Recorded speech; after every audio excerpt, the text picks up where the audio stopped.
So angular momentum, angular momentum. So angular momentum, we just treated linear momentum. That is mass. Momentum is mass times velocity. So that's a moving object in a straight line. Okay, a moving object has mass and velocity. So in a straight line, if an object is moving in a straight line, then it has linear momentum. But an object moving, like turning, and an object is turning or rotating or moving in a circular direction, then it's going to have angular momentum. So the first thing we'll talk about is torque. Torque. Torque is the turning effect of a force. That is what torque is. The turning effect of a force, like you hit something and that the force you applied to an object causes the object to turn. So it means you have given that object a torque. You apply a force to an object and the object spins, turns, then it means you have applied torque. That is what torque is. Now, net force acting on the net torque, acting on a rigid object determines the angular acceleration it will have. So it means when you have a net force, like if you have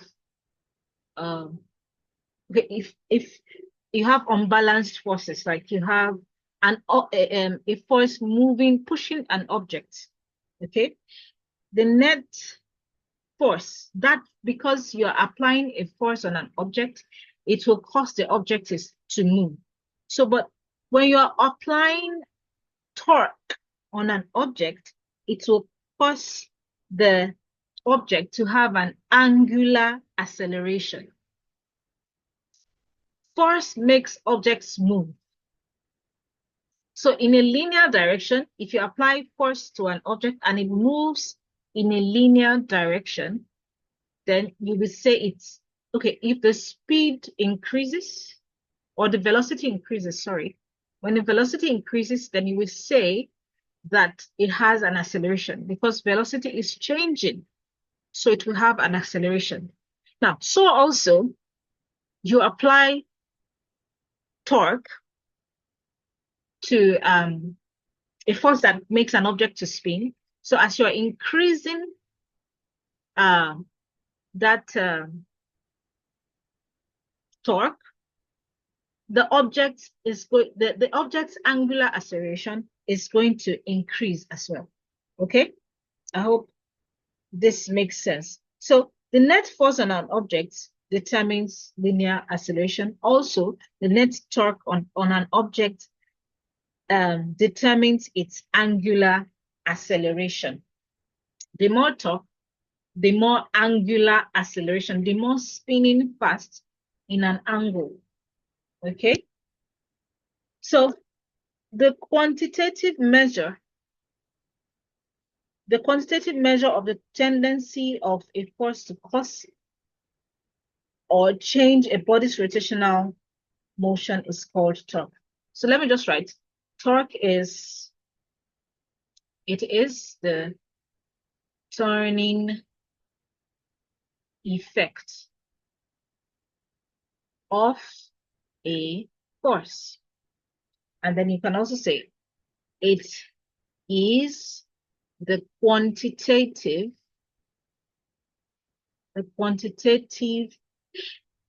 measure of the tendency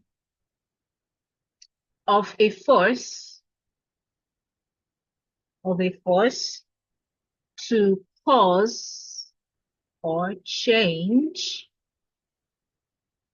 a body's rotational motion. So this is how we define torque. And I said the net torque acting on a rigid body determines determines its angular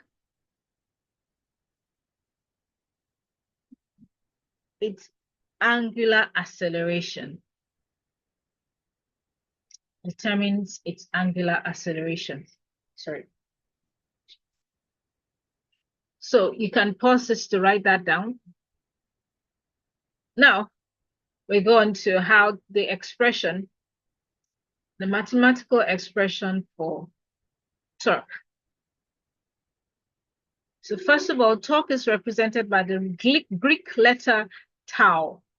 The Greek letter tau, which is written as this. Torque. It looks like letter T, but it isn't T. Tau is equal to force. Or this is a vector. I mean, yeah. It's a vector. In some books, you could see it as FR. It could be R, it could be X. Tau equals that. So where R is the perpendicular distance, okay? This is the perpendicular distance.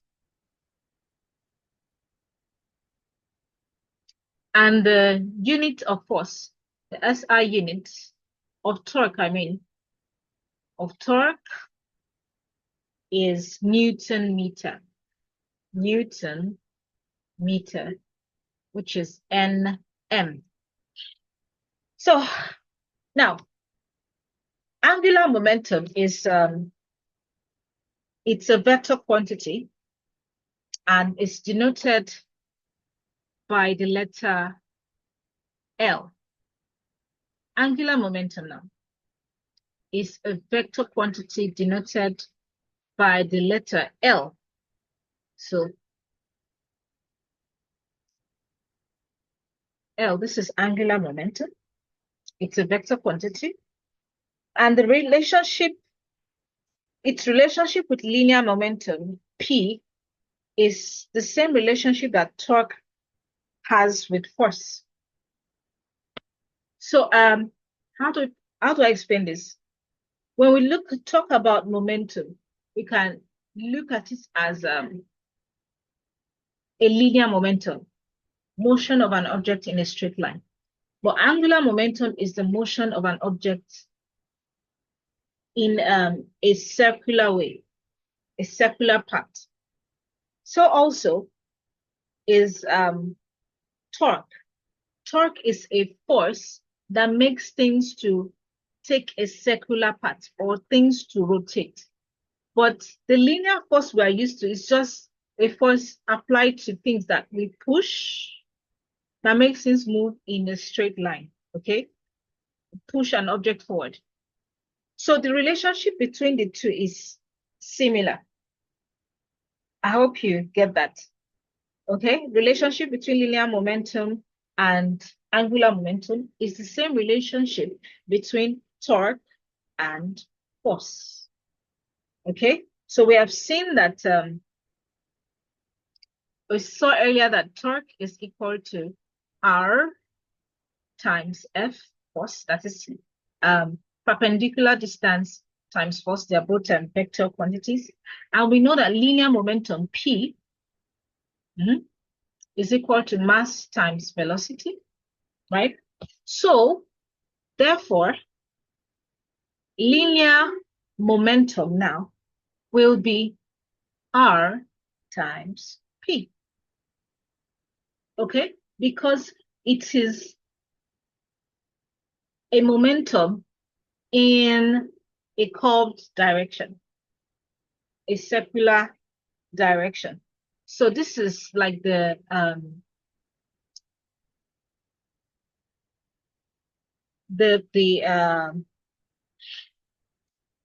vector, the unit vector of direction. So we know that P, the momentum, is mv. So this equation can become R cos mv, mass times velocity. We're just substituting this into this equation, okay? So using vector cross products, this is a vector cross product. It's not really multiplication. So this equation becomes L equals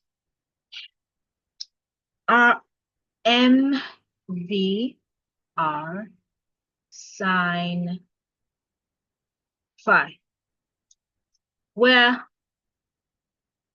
phi is the angle that the force applied makes with the object. So let's say you have an object and you apply a force to it that makes an angle with the vertical direction, something like that. So this will be your phi. In this case, we're using phi. So this is the relationship. Now, when phi equals 90 degrees, it is when it's perpendicular, then the equation of angular momentum becomes mvr. Okay? So that is when r is at a perpendicular distance. So maybe we have an object like that, and so here r was at an angle, or this way, sorry.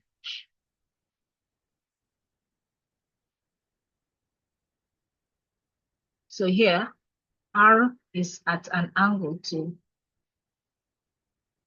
but if you have an object where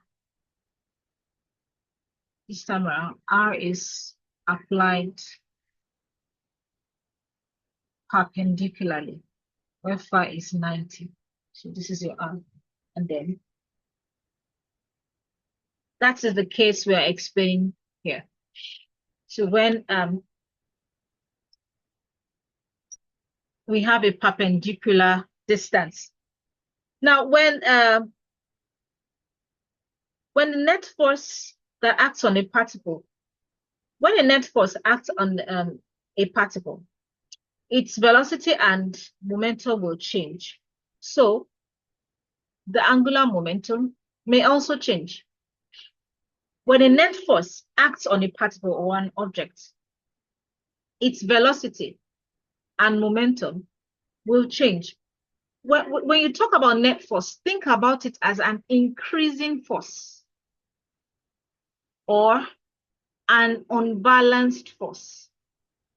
So when there is a net force, it means the velocity is going to either increase or decrease. So when velocity increases or decreases, momentum will also increase or decrease. So the angular momentum may also change if the object is taking a circular path. Now, to show that the rate of change of angular momentum is equal to the torque, the net force, to show that the rate of change of angular momentum is equal to the torque of the net force, we take the derivative of angular momentum with respect to time. Now, what are we trying to say?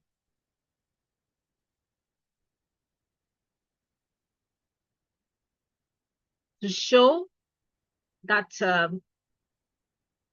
the rate of change of angular momentum is equal to the torque of the net force, we will take the derivative of angular momentum with respect to time. So how do we do that? Angular momentum, remember, is L equals mvr. L is equal to mvr. Now we'll take the derivative of this. That is, we're differentiating. That's the meaning of derivative. We're going to differentiate with respect to time. So we take the derivative with respect to time. So that would be dl over dt. dl over dt is equal to M mv plus dr dt plus r plus m dv dt. Like I said, you need to go read up on some things. So now dr dt, r, remember, is a position, it's a distance. So this is like differentiating distance with time. That's like distance over time, which is the velocity. So this becomes mv cross v because it's a velocity, okay? Plus r plus. This is like differentiating velocity with respect to time.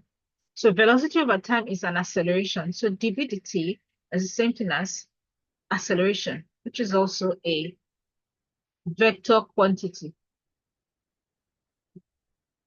So the cross product of these two vectors is going to give us 0 plus r. Now the multiplication of mass with acceleration gives us a force. Since from F equals ma. So, and remember that r plus F is torque. This gives us torque. So which means that, which supports the statement that we made earlier, that the rate of change of angular momentum is equal to the torque. Is equal to the torque. We just proved, we have just proven that. We have just proven that statement. So I'd like you to write that statement down, that the rate of change of angular momentum is equal to the torque of the net force. And the way to prove it is by taking the derivative of momentum with time, which is what I've just shown you. So you can see here that dl dt, which I've been doing here, is equal to 0 plus tau at the end, which means dl dt, the derivative of angular momentum with time, is equal to torque. So you may be asked to prove it. So that is that. We move on to angular momentum of a rigid body. So to find total, let me wipe off the screen first. Okay, let's stop here. I would still send another one.